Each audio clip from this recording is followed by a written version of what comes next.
Июль этого года стал для россиян, пожалуй, самым репрессивным месяцем за все 3,5 года войны с Украиной.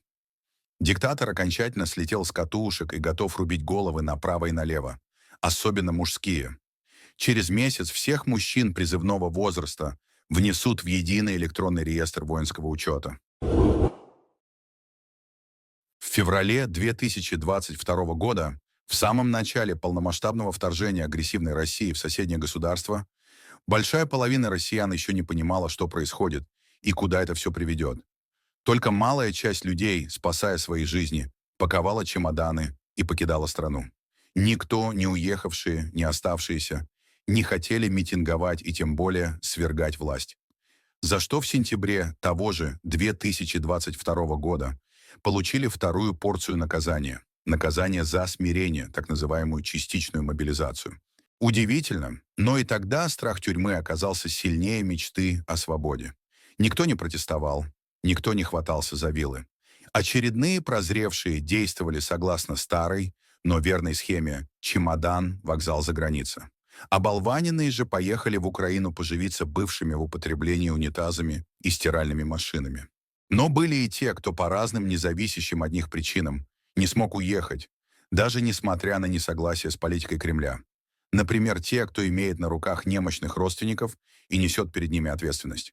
Или те, кто не понимал всей трагичности ситуации в силу молодости или отдаленности от цивилизации. И ограничений в информации. Это видео мы сделали специально для них. Посмотрите его, перешлите знакомым и родственникам, не дайте вашим близким умереть в огне чужой войны.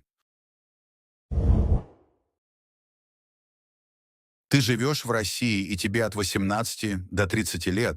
Тогда ты точно попадешь под призыв. Ты болен и негоден? Тебе кажется. С осени этого года служить будут больные и СПИДом, и гепатитом, и туберкулезом. В армию пойдут все, кто имеет руки и ноги. Ты не подписывал ничего, давно не служил, и у тебя даже нет приложения. Это ровным счетом ничего не значит. Путинские халуи в депутатских мундирах все равно уже занесли тебя в этот расстрельный список. Раньше он работал в тестовом режиме и работал с призывниками. Теперь же распространяется и на тех, кто в запасе. Все военные данные хранились в бумажных папках. Сейчас все перенесли в единую электронную базу. Раньше, чтобы вручить повестку, военкоматам нужно было потрудиться. Найти, передать, подписать. Сейчас же достаточно одной кнопки. Сбылась мечта диктатора. Через 7 дней после того, как повестка появится в твоем личном кабинете, она будет считаться врученной. И все твои «не заметил», «не нажал», «не подтвердил» не будут приниматься во внимание. С этого момента тебе запрещен выезд.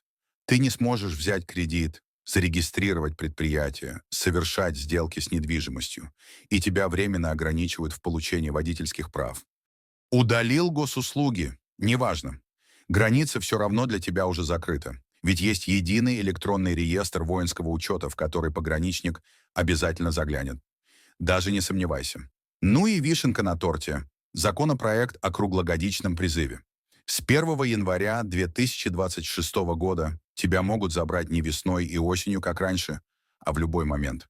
Да, закон еще не принят, но его обязательно примут уже осенью этого года, потому что это был личный указ обезумевшего кремлевского карлика. И призыв станет фоновым процессом, он не будет выглядеть как событие, а станет средой твоего обитания. Сделано это якобы для того, чтобы не перегружать работой военные комиссариаты. Именно по причине загруженности военкоматов в 2022 году негласно приостановили мобилизацию.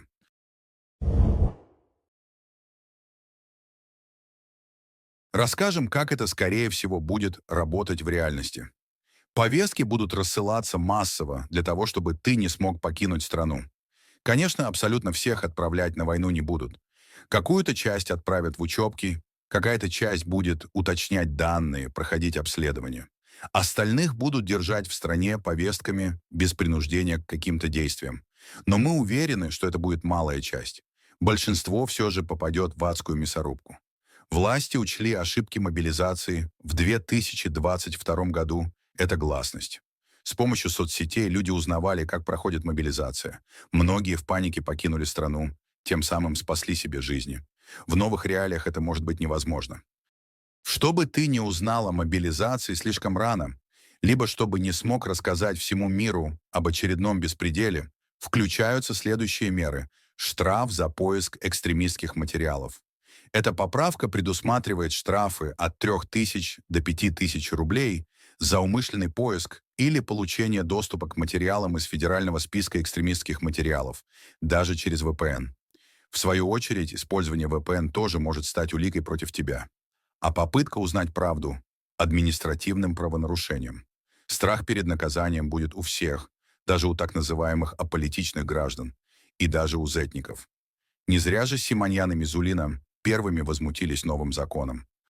Сила этого закона не в штрафе, он мизерный, а в психологическом эффекте. Ты можешь быть наказан за то, о чем посмел подумать. Под угрозой оказался и WhatsApp, самый популярный мессенджер в стране. Формально его еще не запретили, но буквально на днях Госдура заявила, что WhatsApp следует готовить к уходу с российского рынка и потенциально включить его в реестр запрещенного программного обеспечения. Их главный аргумент в том, что мета признана экстремистской. Взамен любимым и привычным коммуникациям это недогосударство продвигает русский мессенджер Max, сделав его обязательным на всех устройствах с 1 сентября 2025 года. Это значит, что твоя переписка, голосовые, фото будут храниться и анализироваться внутри их системы. Так что приватности больше не будет от слова совсем. Останется один контроль, тотальный контроль. Есть еще один репрессивный закон, банковский, который также будет ограничивать твой выезд за пределы страны. С 1 сентября этого года банки смогут ограничивать выдачу наличных через банкоматы до 50 тысяч рублей в сутки и на 48 часов. Помимо этого, банки смогут заблокировать счет при, на их взгляд, подозрительных операциях. Например, если ты попытаешься снять деньги ночью, или не там, где обычно, или решил снять слишком много. Банк вправе заблокировать счет, и тебе придется доказывать, что это ты пытался снять, что это твои деньги. Важно понимать, что банковские системы работают по шаблонам. И шаблон нестандартного клиента может распространяться и на волонтера, который решил снять или перевести крупную сумму, которую ему пожертвовали. И на покупателя или продавца квартиры, машины. И на человека, решившего покинуть агрессивную страну. И есть большая опасность, что в тот день, когда ты получишь электронную повестку, банк заблокирует любую твою транзакцию под предлогом подозрительной активности и предложит обратиться в свой офис, где тебя уже будут поджидать упыри из военкомата. Конечно, это все только предположение, но сама возможность такого сценария делает этот закон инструментом подавления.